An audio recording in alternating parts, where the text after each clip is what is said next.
السلام عليكم ورحمة الله وبركاته. ازيكم يا حبايبي الغاليين؟ عاملين ايه؟ يا رب تكونوا بألف خير. صلوا على النبي يا حبايبي عليه أفضل الصلاة والسلام. أنا عملت لكم النهاردة الفيديو ده مخصوص عشان أطلع أتكلم معاكم، مش عشان إن أنا عاملة فيديو يعني. فأتمنى بس تسمعوني بالله عليكم وتنتبهوا للكلام اللي أنا هقوله. كان في أخت فاضلة على كلامها على راسي من فوق، كانت بتقولي في التعليقات ارجعي لجوزك وخلي عيالك يبقوا معاه جوزك وأهله وارجعي زي ما كنتي. يا جماعة، انتوا يعني انتوا، انا عارفة ان انتوا ما تقصدوش حاجة، بس انتوا بتقلبوا عليا المواجع كل ما تقولوا لي الكلمة دي، لاني مش هيحصل حاجة من دي خالص. انتوا لو تعرفوا ايه اللي انا حاصل لي مش هتقولوا لي الكلمة دي خالص. انا اللي وصلني يعني اي واحدة بتغضب من جوزها او بتسيب له البيت او بتغضب من اهل جوزها، بتلاقي سند اللي هو اهلها، بتروح تغضب عندهم. وانا بس بتبقى عايشة في نفس البلد، وبتبقى عايشة مع اهلها ومعززة ومكرمة معززينها. اما اللي زي حالاتي انا ماليش حد في الدنيا خالص خالص خالص. زي ما انتوا عارفين ان انا اهلي متوفيين. السند والظهر اللي انا كنت متوقعاه لو حصل بيني وبين اهل جوزي حاجة او زعلوني او غضبوني او اذوني، السند اللي المفروض استند عليه اللي هم اخواتي، هم اكتر ناس غدروا بيا وخذلوني وبهدلوني ودمروني نفسيا وعملوا اللي محدش يتوقع وكل اللي يخطر على بالكم. وكل ده ليه؟ عشان فلوس، عشان يعني حاجات بسيطة، عشان ماليش حق ان اتكلم واقول انا ليا حق. يا جماعة، انا كنت عايشة مع والدي بعيالي لما حصل الخلاف بيني وبين اهل جوزي. كنت عايشة فترة طويلة مع والدي، كنت براعيه الله يرحمه يا رب. ما كانش مخليني محتاجة شيء انا وولادي، ما كانش حد منهم هم يستجري يعمل لي حاجة انا وولادي طول ما هو عايش. لما مات انا اتضربت واتهنت واتشتمت واتعمل فيا اللي ما يعمل، لدرجة ان وصل بينا الوضع ان اتكسر علينا الباب واحنا نايمين، لمجرد ان انا بقول انا هقعد في المكان ده، انا ماليش مكان تاني اقعد فيه. فبالله عليكم انا قررت من وقتها، وطبعا من ناحية الناس يعني الله يهديهم اهل ولادي، طبعا محدش فيهم عايز يشيل مسؤولية خالص خالص. ده بالعكس، يعني انا طلعت كده مفيش حاجة معايا، يعني هرجع ولادي عشان يتبهدلوا؟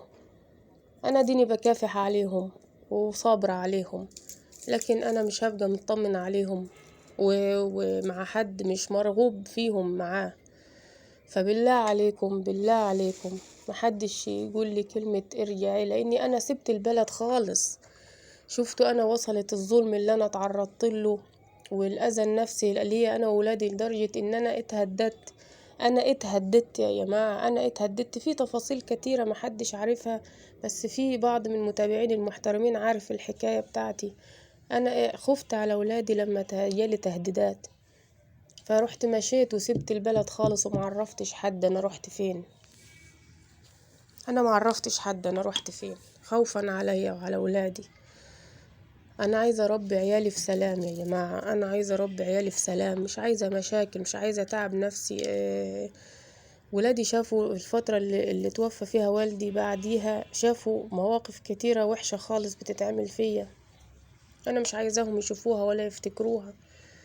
فسبت البلد خالص ومش عايزة حاجة، مش عايزة حاجة خالص، مش عايزة حاجة من حتى حقي اللي أنا المفروض ليا حقي مش عايزاه. وبقول فوضت أمري لله، فوضت أمري لله، فوضت أمري لله في أي حد استحل حق من حقوقي وقال لي مش حقك، وقال لي انت ملكيش. حسبي الله ونعم الوكيل. دي طالعة بظلم، بظلم بحرقة. انا زي ما انتوا شايفين انا تعبانة، ما بنكرش ان انا مبسوطة، بس انا بالنسبة لي العيشة دي أرحم وأريح وأأمن. أنا قاعدة في بلد غريبة، ماليش حد، ماليش أهل، ماليش سند، ماليش أي حد خالص أتسند عليه لو في حاجة حصلت لي. على الأقل الواحدة اللي بتغضب بتبقى غضبانة في بلدها وسط أهلها، عم، خال، أخت، خالة، أي حد بتروح له. لكن أنا ماليش حد، أنا في بلد غريبة ماليش، معرفش فيها أي حد. وبيني وبينكم أنا يعني حياتي مش مستقرة، يعني مفيش حاجة ثابتة معايا إن أنا أضمن مستقبل عيالي بيها، وعيالي بيكبروا ومصاريفهم بتكتر.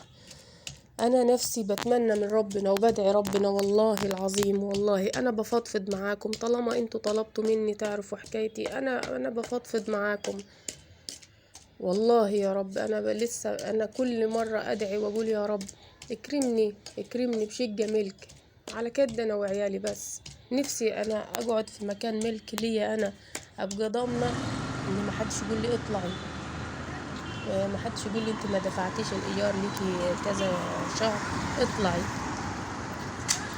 فأنا بتمنى من ربنا إن أنا يا رب يكرمني. ادعولي بالله عليكم ربنا يسخر لي ولادي الحلال اللي يساعدوني إن أنا أشتري لي حتة شقة ملك أقعد فيها أنا وولادي.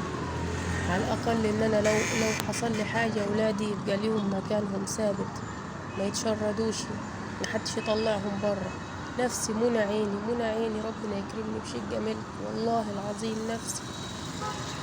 يعني مش عارفة، أنا عارفة إن هي حاجة معيدة مستحيلة، بس بتمنى من ربنا إن ربنا يكرمني بالشقة الملك يا رب.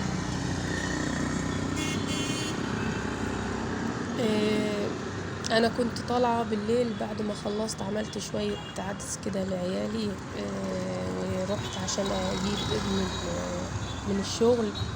فيعني قالوا لي لسه، يعني لسه ما خلصش قدامه نص ساعة، فقلت أقعد على الرصيف كده استناه. صعب عليا في موقف، يعني كنت يعني دمعت لوحدي كده وانا مش قادرة ان انا اتكلم. يعني هو عشان سنه لسه صغير، فالشغل يعني كانوا عطوله حاجة يشيلها كده من ضمن شغله، حاجات بيشيلها. في صندوق كده كان تقيل، فيعني وهو بيشيله راح وجع. انا قلبي اتفطر لما شفت المنظر ده، ما قدرتش استحمل، قلت يا رب انا السبب. هو برضو طفل صغير لسه، يعني لسه عظمه برضو مش زي الراجل الكبير اللي يستحمل الشغل. فعيني لما شافني شفته ان هو وجع، فنزل راسه في الارض زي اللي هو يعني زعل.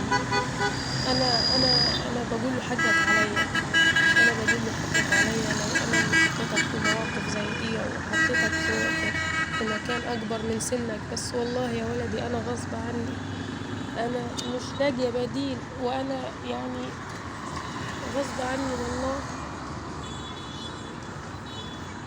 بالله عليكم انا في رقبتي 5 عيال في مراحل مختلفة ومصاريف مختلفة ومصاريف كتيرة، وخصوصا السنة دي في الطلبات اللي بتطلب مني في المدارس، لدرجة ان انا بقيت اغيبهم ومش عارفة عواقب الغياب ده ايه رغم انه غلط. حتى برضه كلمت صاحب الشغل بتاعه قلت له بعد اذنك هو هيفضل لحد اخر الشهر ده، وبعد كده مش هيجي تاني غير بعد الامتحانات في نص السنة، عشان هيكون اول الشهر خلاص امتحاناته جربت، ويركز في المذاكرة شوية. فانا حاسة ان انا ظلماه، وحاسة ان انا مش شايلاه هم اكبر من سنه، بس انا مش قدامي بديل. اعمل ايه؟ انا بعافر وبكافح وبنحط في الصف عشان خاطرهم، برضه مش متحسة نفسي، مش مكفية فعلا، انا مش مكفية. نفسي في حتة شقة تمليك ربنا يكرمني بيها يا رب، اقعد فيها كده ومطمنة ان انا عمري ما حد هيقول لي اطلعي. انا ما اضمنش ظروف الدنيا واللي جاي ما اضمنش صاحب المكان يجي في يوم يقول لي اطلعي، ده انا عايز المكان الشقة دي ايا كان السبب، يعني ما اضمنش الكلام ده كله يحصل معايا. فانا يعني خايفة من اللي جاي. فانا عايزاكم بس تدعولي ربنا يسخر لي ولاد الحلال اللي يساعدوني ان انا ربنا يكرمني بحتة حاجة منك، حتى اوضة منك بعيد عن الإيجار. يا رب. أنا كل يوم يوميا أنام وأفضل أبكي على المخدة، أفضل أبكي وأنا نايمة ومخي مش مبطل تفكير. كده معقولة؟ أنا ماليش غير ربنا ونعم بالله العلي العظيم، الحمد لله رب العالمين. أنا ماليش غير ربنا في الدنيا دي وعيالي. أنا قاعدة في بلد غريبة، لا حد يعرفني فيها ولا أعرف حد فيها، وماليش غير ربنا. وعشمان في ربنا بإذن الله يعوضني في عيالي ويكرمني. وبالله عليكم تدعولي ربنا يكرمني بشدة منه. ادعولي يا حبايبي، بالله عليكم ادعولي ربنا يكرمني ويسخر لي عباده الصالحين. بالله عليكم، لأني أنا تعبت والله العظيم تعبت، وخايفة على عيالي ملهمش غيري بعد ربنا. الحمد لله رب العالمين. السلام عليكم ورحمة الله وبركاته.